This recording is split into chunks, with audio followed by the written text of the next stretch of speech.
Now, if you're just joining us, you're just in time for Person of Interest. And before we go there, let me just give you an update of what's happening in Makueni, where the decision on whether or not to dissolve the troubled county government will now rest in the hands of a commission. That commission will be appointed by President Uhuru Kenyatta and will investigate a petition by residents of Makueni seeking to have fresh elections in the county.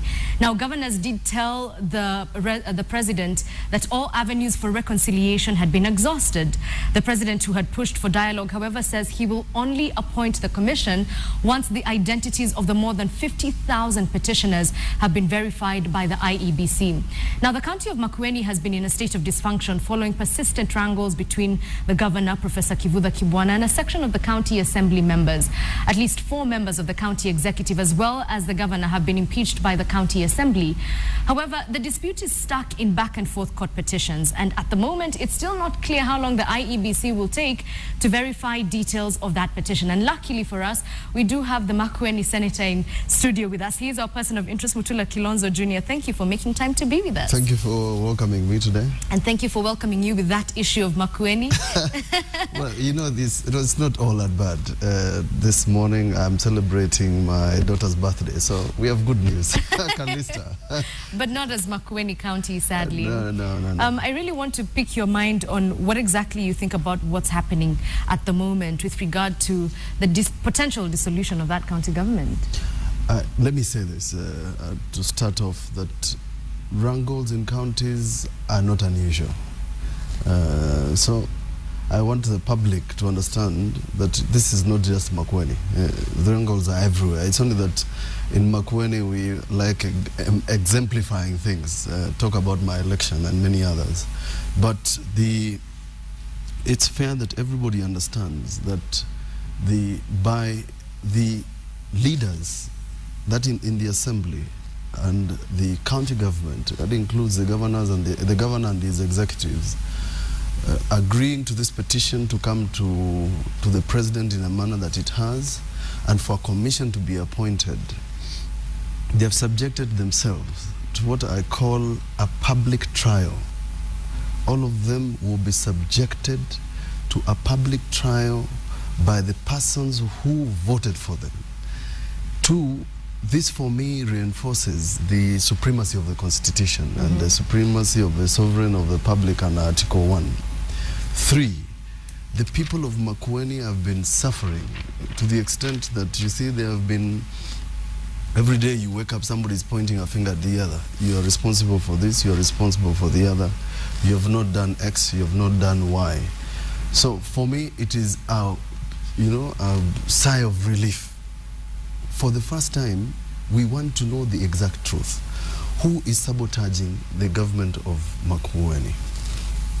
Who is responsible for the messes we are having? Why are the residents of Makueni asking, where are developments? Why are residents of Makueni being told, this is the person who is responsible?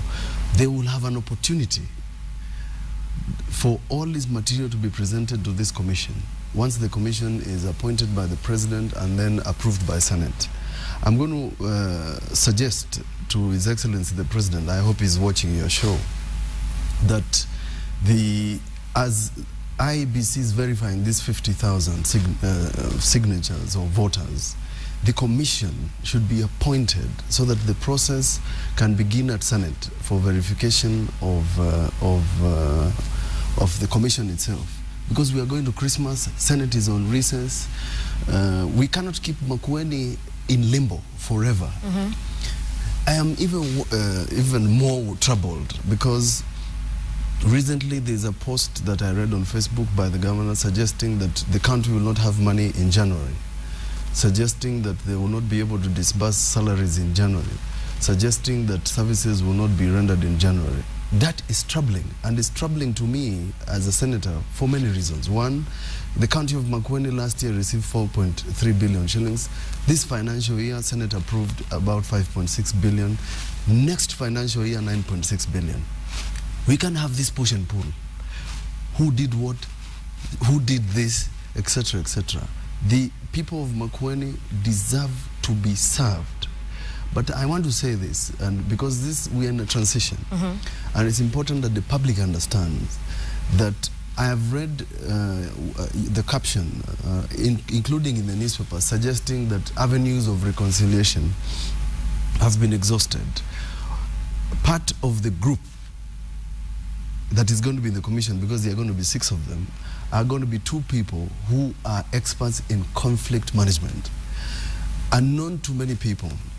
And maybe because of an assumption that we made as a public, and the persons who drafted the County Government Act, they forgot or assumed that the people we elect at county, and I mean the leadership, at the assembly level and county government, would sit and agree at all times.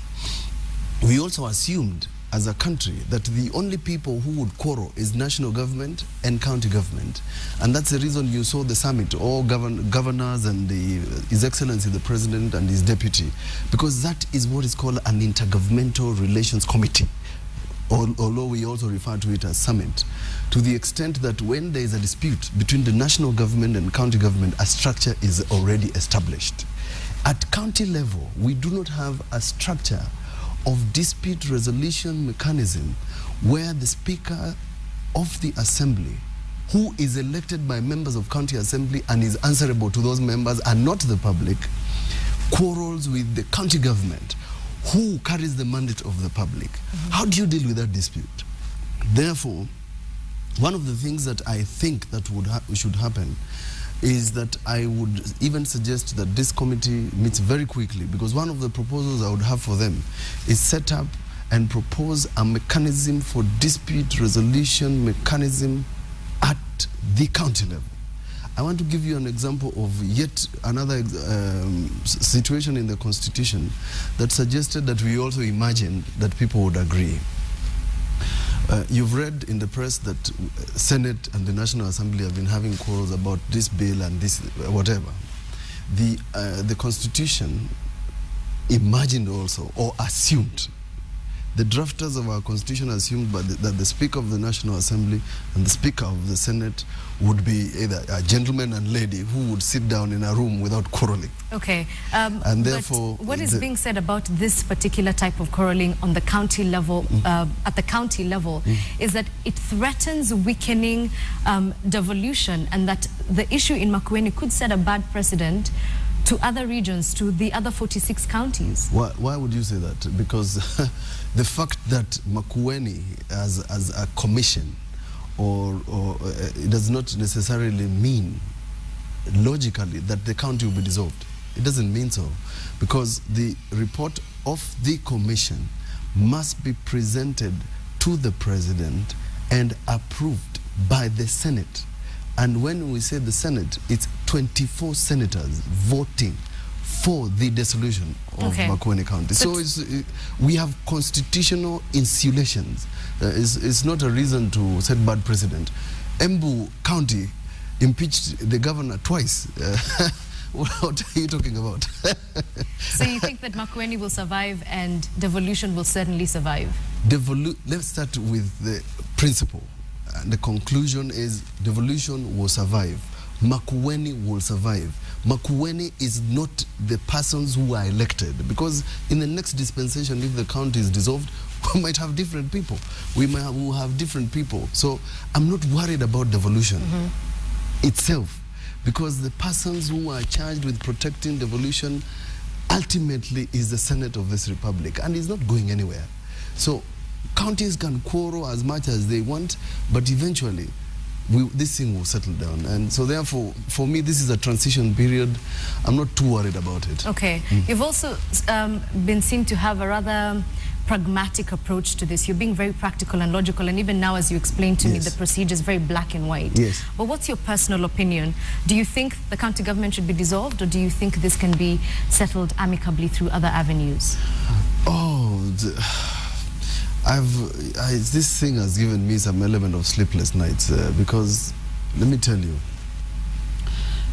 I've just given you the 2 solutions that will come from the commission.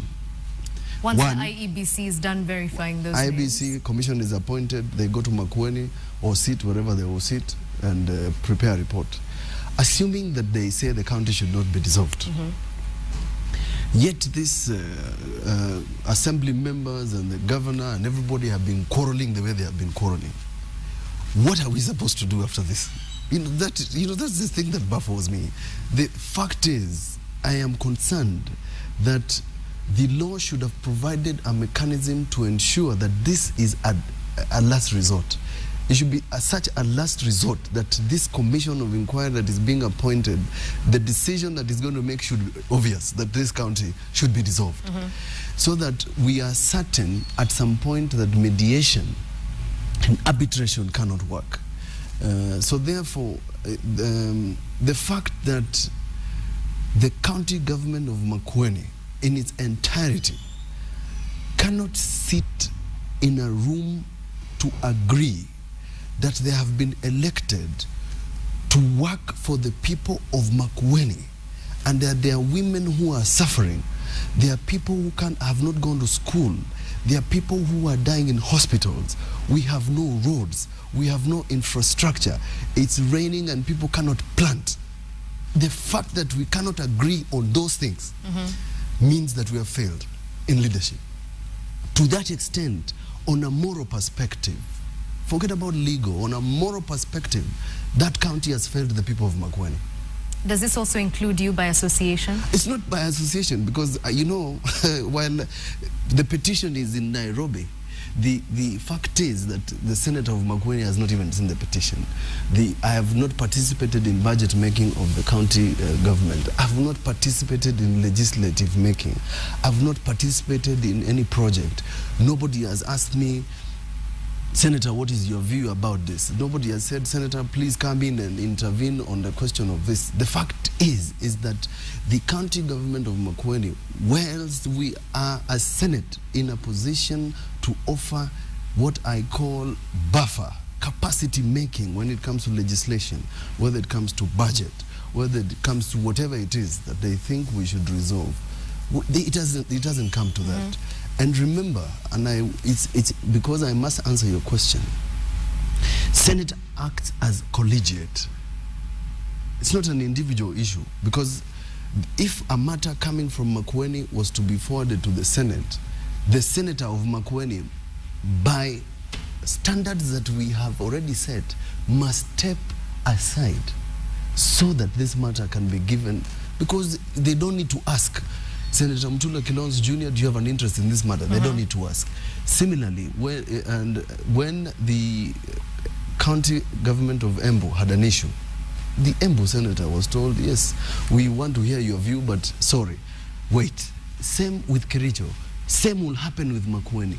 And therefore, my role in this country, I feel very sad because they have not used my skills, my arbitration skills, my legal skills, and I don't need to blow my trumpet, but that my skills have been underutilized. And so what are you going to change that? Because when you were elected, I remember, even before that election happened, your first TV appearance was at KTN, and I remember you speaking to one of my colleagues and saying that you're very passionate on the policies that your father had implemented on unemployment, water, infrastructure, mentioning specifically the Konza City project. So are these things that will remain dreams if you're not approached? No. Konza is a national project, and Konza City project will be ongoing irrespective of the wrangles. The other things, because Senate is still sitting, Senate is still approving monies that are being disbursed to the county. Senate has passed an amendment to the law to the extent where 30% of the budget in every county must be reserved for persons with disability, youth, and women. We are working. So the policies on employment, we are working. We have insisted that county governments must reserve the employments to such an extent that the county governments reflect the unity of this country. So we are working, irrespective of what is happening at county level. Because you must remember, our role principally as Senate is to ensure that we allocate resources to county. We pass law that protects counties. We are debating. I have moved an amendment, for example, to protect counties against what I would call rogue debts or suits that are filed against counties because we have not protected them. I initiated an amendment to the law, which, by the way, had a lot of protests, and which is one of those things that is an issue in Makueni. And that issue is that Senate has agreed and followed up the recommendations of the Commission of Revenue Allocation to have what I call ceilings on recurrent expense, both at the county government level and the county assembly level. Remember that it has been said that the county assembly of Makueni was asking for 1 billion shillings. Right. We have moved that law. It is in place, Section 107 of Public Finance Management Act. I moved that amendment despite protest. So we are working to ensure that some of these things are done. When it comes to the, for example, the standard gauge railway project that is passing through Makueni, employment, we have requested these people to ensure that every point they employ people who come from every location in that area. Yes. Those things are ongoing, irrespective of the wrangles. If it's matters of natural resources, that is ongoing. If it is matters of infrastructure, that is ongoing, irrespective. So what my father started, or what my father's policies were, and which we are continuing, will continue bearing fruit into another fruit, into a better fruit, and into a ripe fruit from Makueni. Okay, obviously from the position where you're sitting, it's more of an overseeing role. Yeah. And you're talking about disbursement of these funds, 30% going into ABCD, and it all looks brilliant and it sounds excellent on paper. But you and I both know that Treasury is receiving billions of shillings back because they're not going into what they're meant to be doing. So what are we doing to ensure that that stops? It's not receiving back. There's a misconception, and this misconception is all over the place. But everybody must understand that, in fact, national government has got the highest absorption ratio in the county. The reason why money is returned to the national coffers by national government is what is called low absorption. The same is with county governments because of procurement law. And remember that every county has what you would call two accounts, a recurrent account and a development account. Provided that the process of procurement has not been followed, money will always be lying at central bank and will continue lying at central bank. But it's fair that we do not condemn counties because national government suffers from this and will continue suffering from this. We have proposed at the Senate level sort of a way of limiting the timelines for doing this procurement so that procurement is done faster. The purpose of devolution is not to put so much bureaucracy that in the end you end up not having development. Let me give you an example. If you want to buy this pen that you're holding, you are possibly required to advertise in your newspaper. It will cost you more to advertise for this to buy that pen. That is the sort of thing we are talking about. You remove the bottlenecks so that counties can ensure that development comes faster. Some might argue that this bottlenecks and the bureaucracy you're talking about is there to ensure transparency. Wouldn't you agree? Transparency is there. The fact that you have the fact that you have more bottlenecks is not equivalent to transparency. In fact, the more bottlenecks you have, the more bureaucracy you have, the more corruption you get. That has been there. The more they put in all these mechanisms to ensure that there's transparency at every level, you have corruption. We have said at Senate that devolution of resources is not devolution of corruption. That is what we have said, okay. and must remain as a principle of development. All right. Well, the last time you sat in this studio, actually, it was in this exact studio, you were asked if politics is something that you wanted to get into, and you said not really. It had never been at the back of your mind, or rather it had been, but not at the time. So how are you faring on? You're now knee-deep in politics. Is it something you're enjoying? It's not knee deep, it's actually hip deep. Hip dip in politics. Hip dip in politics. It's hip deep in politics. Your rhetoric is very similar to that of other senators that you work with. Is it what you expected to? You expected it to be?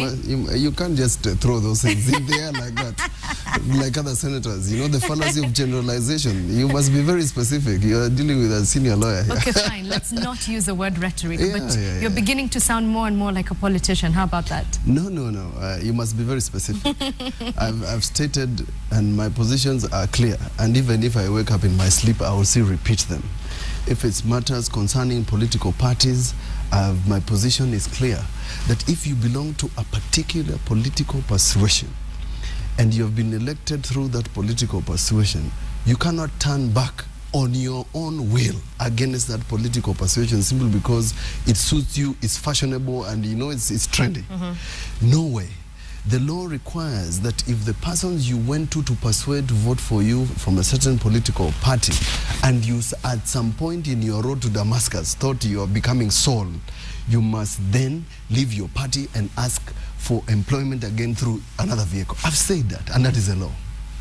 So, and the things that I have said out there follow in the same path, that you follow the law, follow the Constitution.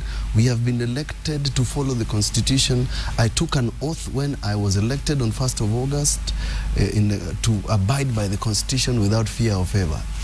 I will remain like that, and that is what I am going to do until the end of my term.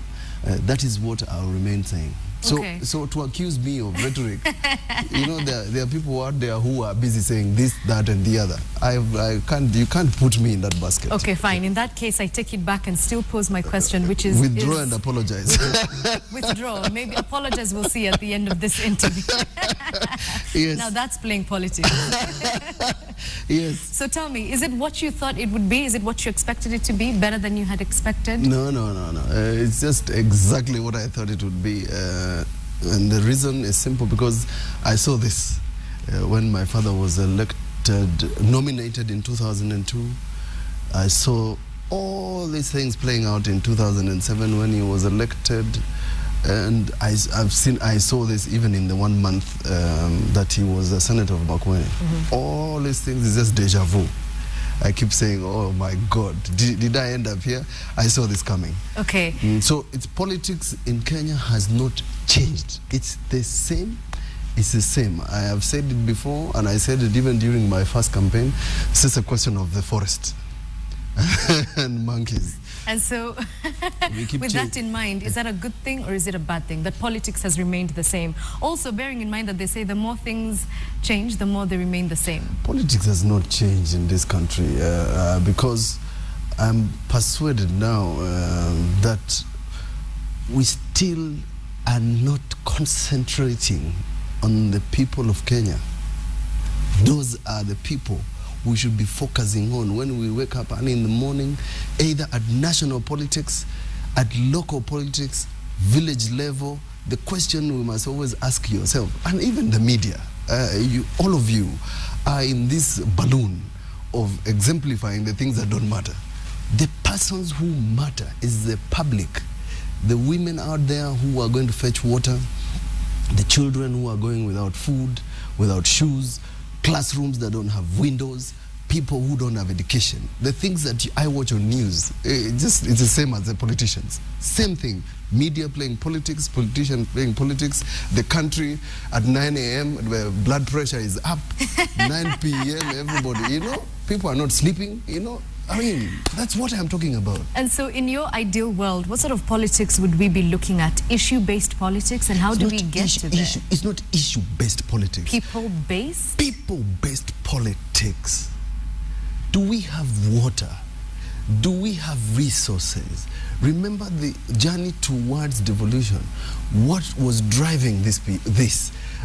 What we should be asking ourselves every other time, what sort of poverty index is there? You know, there is so much paper and things written about this public. When you go into the rural area yourself, when you come back, do you feel like you've come back to Kenya? There are people who come to Nairobi and they say, you know, I'm going to Kenya. You understand what I'm talking about? What do you think that person in Mandera, that person in a far place in Pokot, I mean, what do they think? There are people who still think that Kenyatta is still alive in this country. There are people in Ukambani who think that independence has never come because they have tarmac, they see tarmac in newspapers. Do you understand? There are places in this country where you have resources. There are places in this country where you have thousands and thousands of kilometers of road. There are places in this country where there's no inch of tarmac. That is what I'm talking about. Which goes back to my initial point on devolution, which was envisioned or envisaged to cure these ailments that you're talking about, yes. Resource allocation, marginalization. Why hasn't it worked yet? Or why aren't we seeing even the very small signs that it's going to happen in these specific areas that you've mentioned? No. Well, you see, it's because, as I said, we focus on the wrong things. If we were to highlight, you will go to hospitals, you will go to Mandera, you will go to Northeastern. The governors out there have done roads. They've begun to even grade roads, to buy graders, buy ambulances, buy water bowsers, etc., etc. You don't expect to turn the mistakes of 50 years of centralization of resources. Soon to be 51 years, actually. Soon to be 51 years. Upside down, and then you look like this and you see, okay, it looks like it can't. It will take a long time. The Constitution, in fact, envisioned that we should give some counties more money. It's called equalization fund. You might not be aware. Of course I am. Are you? Yes. Oh, okay, now. And there are 14 counties that are supposed to get this allocation. What is the point? The point is that you want some places in this country to have electricity, to have water. I'm telling you, in Makueni, water is a dream. That's what I keep saying. But we are slowly going to get there, because when we as Senate say that the function of water and agriculture must be devolved entirely with its resources and persons, we are simply saying you can't have a Minister of Agriculture sitting in Nairobi here with a huge budget of so X number of billions that was there in the Grand Coalition. Sometimes I call it Grand Confused Government. And then the county level where agriculture matters, you have no mechanized machines and things like that. Silos in this republic, who manages them? You might not even be aware. The government is leasing out some of the silos where we store our food produce to private entities. What have we done to improve agriculture? Okay, and so then comes my next question, which is about people and about the national well-being of the people. Two stories that are in the Standard today. One on 18 persons who are going to be buried today in Nyeri County, all of whom died in Mandera, that you've mentioned. Yes. And also an NCIC report which was released, which shows that majority of Kenyans do not trust each other. So let's begin with security and security concerns, which also affect the people of Makueni. Do you think the government is doing what it needs to do? No. I don't think it is doing what it needs to do because first, I want to pass my condolences to the 18 families or the 36 people who passed on from Nyeri and other parts of the country. You know, it pains me. You know, when I read some of the stories of the survivors, that a person was lying there pretending to be dead. And when the person lying next to them was shot, his brains spill all over him. Let me tell you. And when a person says, I will never step into Mandera, those are troubling times. Now, it's just as well that the government has reshuffled the persons in charge. But ask yourself, does that mean that today we have enough security? I've said this before because I've had it, and now I mention the rhetoric, because the security function lies squarely in government. The person in charge of security is the head of state, is the one who chairs the Security Council, as we call it. There's no place for a member of the opposition. They're the people who listen to the intel. When people walk 15 kilometers with guns, shoot Kenyans and then walk back, And then I hear a story, I'm not sure because I didn't see it on TV, that the deputy president says these people were told to leave. I mean, what are you talking about? If we had intel that there are people who are going to attack innocent Kenyans, we would have sent security forces to ensure it doesn't happen. I mean, isn't it amazing how the government flies these military planes into trouble places like that when people are dead? How long would it take? And how they will fly them on 12th of December they will be to all showcase. over the place, showcase. You will see tankers, big ones, all over either Uhuru Park or someplace, and these people with military attire and sophisticated weaponry. These things are not bought for purposes of keeping in a library. You can keep good books here, but that is not the reason why that ministry has got the highest budget.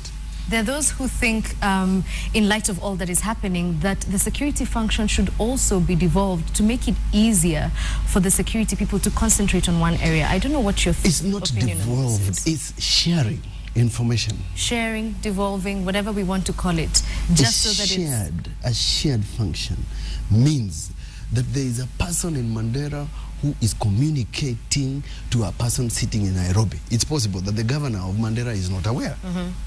You understand? Yes. So therefore, by sharing this information, then we find a method of ensuring that the county governments and national government under Article 189 are sharing functions and working together in tandem. One of the things that the national government has been accused of is lack of coordination. Remember, Capedo. The survivors say, while we were being attacked, we made a radio call. Nobody attended to them. When people were attacked in Peketoni, I was in Berlin. I read about it on Twitter in less than a minute or 2 minutes during the incident. It took 4 hours for people to arrive there. What are you talking about? That's what I am saying. We must have a response mechanism. But you know, security is not about reacting.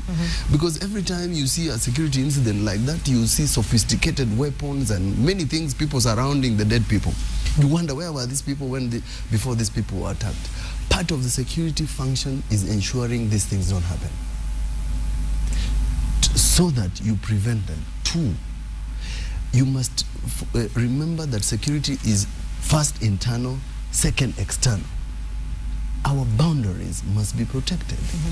Unknown to many people, the road from Mandera is along the Somalia border, 200 kilometers along the Somalia border. When we chased the Al-Shabaab from Kismayu, they went next to the border of Kenya and Somali. That's where they are camping. Now, Ethiopia, which shares a border with Somali, doesn't have a similar attack. And do you know the reason? The no man's land in Ethiopia is even close to 100 kilometers. What about Mandera? Mandera and Somalia is bumper to bumper. House here, a house here. What are you saying? That people should move away from the border points? Our country should be able to protect its boundaries by ensuring that the no man's land, by the time you step into it, we know you are in foreign territory and we are on alert. That's what Ethiopia has done. By the time you traverse the 100 kilometers in the no man's land, they have dealt with you. But in Kenya, all you need to do is blink and you are there. But what do you do to the people who are living on that periphery? Our work is to protect them. There is no reason why people are living on the boundary. It doesn't mean that we are so squeezed that we have to go to the far end. Remember, people concentrate on living either next to a road or to next where there are resources. I've just told you there is a road there. And the reason is the road that would ideally be secure is impassable to Mandera. And you did say, when I asked you about, how to solve some of this systemic... remember, why would we have Kenya Defense Forces in Kismayu protecting and making sure that Al-Shabaab does not attack the women and men and children in Somali, when the people in this country who pay taxes for those people to be there are suffering? Okay, let's explore that a little bit. What would be your ideal situation if you were sitting down with the president today? What would you say to him with regard to that? I'll tell him, Mr. President, listen to me carefully. Kenya Defense Forces is for Kenya. The first priority is to protect the territorial boundaries of this republic. That Republic of Somalia, which is in fact, they are our neighbors. We love them. They have sued us for what they call their land that they think we are occupying. They are our neighbors. But, I mean, look, put it simple. Would you leave your house that is burning to go and, you know, put off a fire in their neighbor's house? You'd start at home. We would protect our boundaries. And so let me get this clear. Do you want the people who are going to put out burning fires in Somalia to come back home? Tactical retreat from Somalia. Tactical retreat from Somalia. Our point to the Al-Shabaab has already been made. We told them that if you touch one Kenyan in Lamu, we are going to come for you. Who? Everywhere. But really? After that, what next? What is the equation? They picked tourists from Somalia, took them to their country. We have made our point. We have gone all the way to Kismayu. They have seen our tankers. We have made our point to them. Now, in terms of being a nation of nations, we can use, through AMISOM, give out our military for purposes of ensuring that Africa is protected. But I have said, our boundaries remain porous. It's like leaving your door open and then going outside to try and prevent the thieves. You know, it doesn't work. Yeah. Let's go back to what you were saying about the issue of security and how we deploy our security units. Yes. And earlier you had said that it's taken us 51 years to get to the place where we are, and it's going to take us a really long time to get out of it. Do we foresee the same situation happening with our security? I'm not that cynical. So come on, please. It's a question worth asking. Yeah, I'm not that cynical. It's too early in the morning to be this cynical, madam. It won't take us 51 years to get there. It will take us a shorter period. And therefore, my view is that things are not the same. Things are different. Things have changed. The way we do things are different. We can achieve what people will do in 10 years much faster. Okay. If you concentrate on it. But are we doing enough to remove the root problems? We're constantly being told that our security forces or our security force is an institution drenched in corruption. Transparency International released a report the other day showing that Kenyans still don't have faith in the police force. Are we doing enough to eliminate that perception in order to then move forward? No. Unfortunately, we are not. Look at the recruitment of the police. And why it was overturned by the court. I mean, to get into the military, we are trying to create employment. Remember, principle number 1, we are creating employment, but then somebody sells their land to go and give somebody money, 250,000, so that their 19-year-old or 20-year-old son or daughter gets into the military or police force. What mentality do you think you implant in the mind of that person? By the time they wear that uniform, they must return their 200 plus another 100 back to their parents, because their parents will forever hold them to account. I paid money for you to have a job. So you must ask yourself the question whether this vice called corruption in the Republic of Kenya is something that we need a revival about. We need to pray about it. Okay. Because the law is not doing enough. We are not prosecuting enough. There are not enough people in jail for corruption. There are not enough people in jail for stealing from the public coffers. I read something in the press yesterday that somebody is accused of having siphoned 2.8 billion shillings from the public coffers before election. That is half, in fact, equivalent of the budget of possibly Embu County or Lamu County. It's atrocious, and we put it in the press.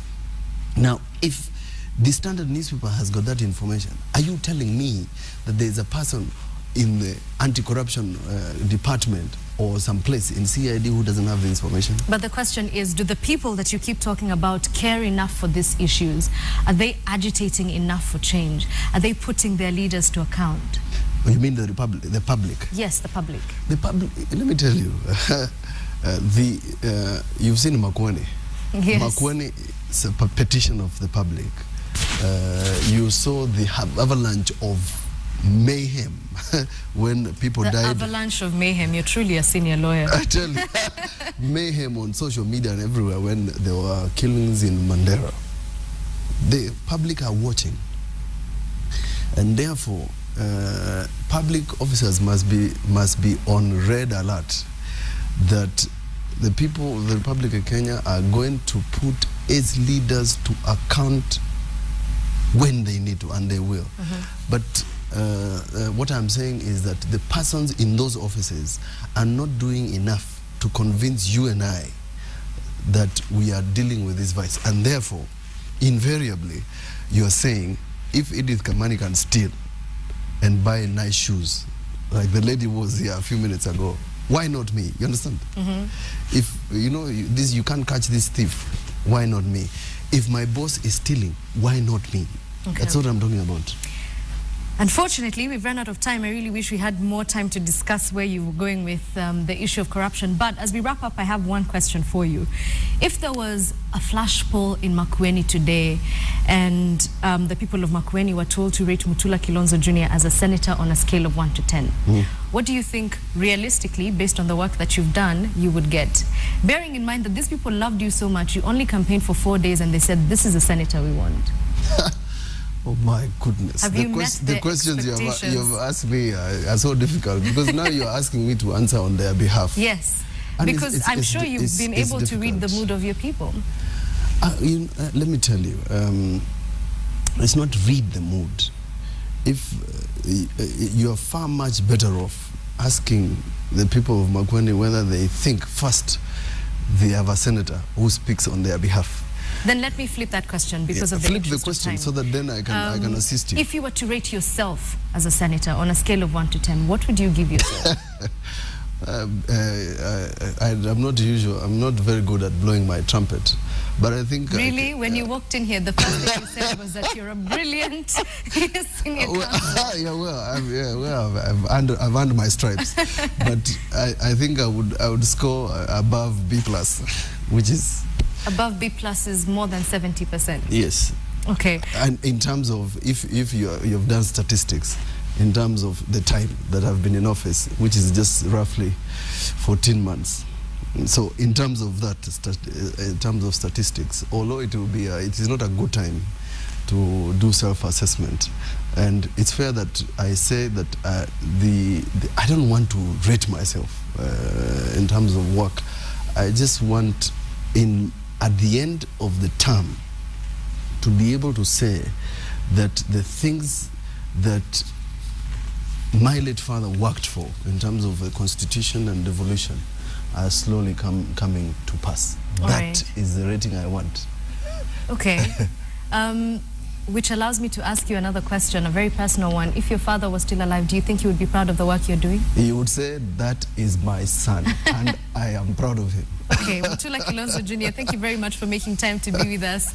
You've heard the man. He says one of the biggest things he would want is for the dreams that his father had to come to fruition through his hand.